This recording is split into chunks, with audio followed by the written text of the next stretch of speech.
नमस्कार, मी डॉक्टर दर्शना भैसारे, कुक्कुटपालनशास्त्र विभाग, नागपूर पशुवैद्यक महाविद्यालयामध्ये सहाय्यक प्राध्यापक म्हणून कार्यरत आहेत.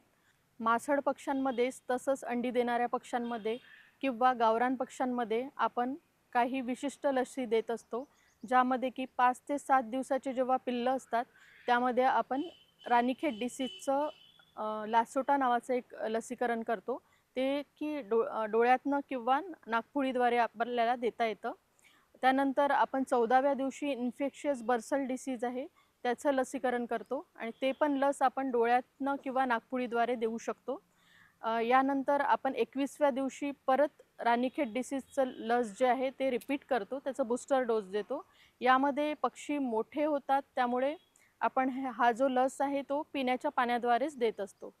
त्यानंतर 35व्या दिवशी आपण इन्फेक्शियस बर्सल डिसीजचं बूस्टर डोस देत असतो. हा पण लस जो आहे तो आपण पिण्याच्या पाण्याद्वारे त्यांना देत असतो. 6व्या आठवड्यामध्ये आपण गावरान पक्ष्यांमध्ये किंवा अंडी देणाऱ्या पक्ष्यांमध्ये फाऊलपॉक्स नावाचं जे रोग आहे त्याचं लस देत असतो. ती आपण पंखाच्या वेबमधून देत असतो. याच्यासाठी एक विशिष्ट लॅन्सेट नावाचं निडल असते, त्याचा आपण वापर करत असतो.